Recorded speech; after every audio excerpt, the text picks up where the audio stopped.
Bullied, broken, but never beaten. A story of grit. Have you ever felt invisible? Not in a magical, whimsical way, but in the crushing, soul-numbing sense that no one sees you, hears you, or believes you matter. That your presence is either overlooked or ridiculed, and that simply surviving each day feels like a war you never signed up to fight. If that sounds familiar, then this story might feel like yours. Or maybe it'll remind you of someone you know. Either way, this story isn't just about pain, it's about power. It's about the resilience buried in silence, and the strength that's born when we refuse to stay broken. It began in a small, unassuming town where the rules of childhood were unspoken but strictly enforced. Be like everyone else, or prepare to pay the price. The subject of our story, let's call them Alex, was never loud, athletic, or part of the popular crowd. They weren't rebellious or defiant. They were gentle, quiet, smart. The kind of child who read books during recess, who drew superheroes in the margins of math homework. Who found comfort in the pages of fantasy novels more than the noise of the real world. And while those qualities should have made them unique, they made them a target. The bullying started early. Kids in elementary school would laugh at Alex for their clothes, for their voice, for the way they flinched when someone raised their hand too quickly. What began as whispers and jokes soon turned into physical shoves, stolen lunches, and cruel online posts. By middle school, things escalated into a relentless cycle of humiliation. Alex was pushed into lockers, called names they still can't repeat aloud, and ostracized by classmates who followed the unspoken law. Join in, or become the next victim. Even the adults, the teachers and staff who were supposed to protect, either didn't see the damage or chose not to act. Some even chuckled at the so-called harmless teasing, not realizing they were co-signing cruelty with their silence. Getting out of bed meant bracing for another day of isolation and fear. The walk to school felt like marching into enemy territory. The sound of laughter in hallways became threatening, every glance felt judgmental, every silence was deafening. Over time, Alex began to believe the hateful words. Ugly, loser, freak. The mirror became a weapon. Social media a minefield. Sleep was no longer rest, it was escape. And even home didn't feel like a sanctuary. Because how do you explain to the people who love you that you don't feel lovable? But somewhere, buried beneath the grief and anxiety, a flicker of resistance remained. It didn't show itself loudly. It wasn't cinematic. It began quietly, like most turning points do.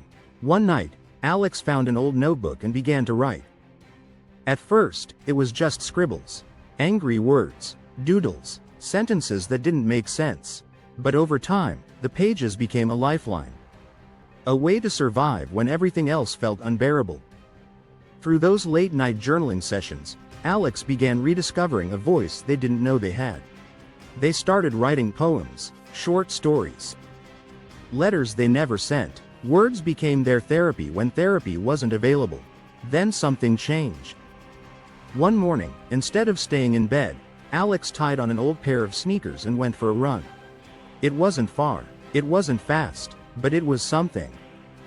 A step, a small, defiant act that said, I'm not giving up yet. That run turned into 2, then 3, then every morning, not to impress, not to get revenge, but to feel alive, to take back control of something, anything. Alongside writing and running, Alex began to research self-improvement. They watched videos about overcoming fear, read books about resilience, and slowly, painfully, began to build a new self-image, one rooted in truth, not cruelty. High school brought new challenges, but also new growth. The bullying didn't vanish overnight. Some people still laughed, some still whispered. But Alex was no longer entirely defined by their pain. They started participating in class. They joined the debate club, terrified, yes, but determined. Their first speech was shaky, but they finished it. That single moment cracked open the shell they had lived in for years.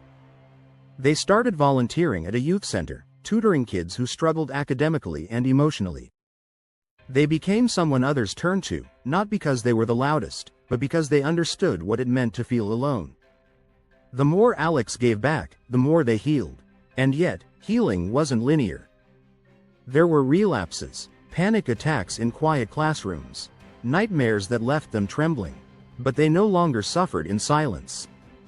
They opened up to people they trusted. And with each conversation, with each step forward, they proved that recovery isn't about erasing the past, it's about learning to carry it without letting it crush you. When college came around, it felt like a rebirth. A new city, new people, a chance to redefine everything. But even then, the scars didn't vanish. Anxiety still whispered, self-doubt still lingered, but now, Alex had tools. At first, only a few people read it. But then something magical happened. Someone commented, "This is exactly how I feel. Thank you." That one comment led to more. Emails poured in. Messages from teens, adults, strangers who said, "You put into words what I never could." That's when Alex realized their story wasn't just personal. It was powerful. What started as a blog grew into a movement. A YouTube channel, workshops, school talks. Their videos weren't flashy, but they were raw, honest, human, and people responded. Alex was invited to speak at conferences, to help schools implement anti-bullying programs, to mentor youth struggling with self-esteem. Eventually, they published a memoir, aptly titled, Bullied, Broken, but Never Beaten. It climbed the bestseller lists not because of marketing, but because it resonated. Because it spoke to a generation that needed to know they weren't alone. But Alex always says that the most heroic part of their story didn't happen on stage or on social media. It happened alone, years ago, in a quiet bedroom, when they chose not to give up. When they chose to wake up, write another page, run another mile, speak one more truth. That was where real grit was born. So if you're watching or listening to this, and you feel broken, please hear this. You are not weak. You are not invisible. You are becoming. Every time you choose to stay, to speak, to try again, you're rewriting your story.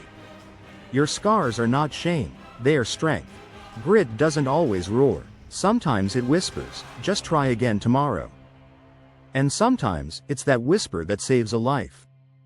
In the video description, we've included links to resources, mental health hotlines, bullying support networks, and free counseling options. You don't have to walk this road alone. Because no matter how many people tried to silence you, shame you, or break you, you are still standing. And that means you've already won. What do you think of our video? Let me know in the comments section below. If you enjoyed this video, make sure to hit that like button. Also, subscribe to our channel before you go. Thank you for watching.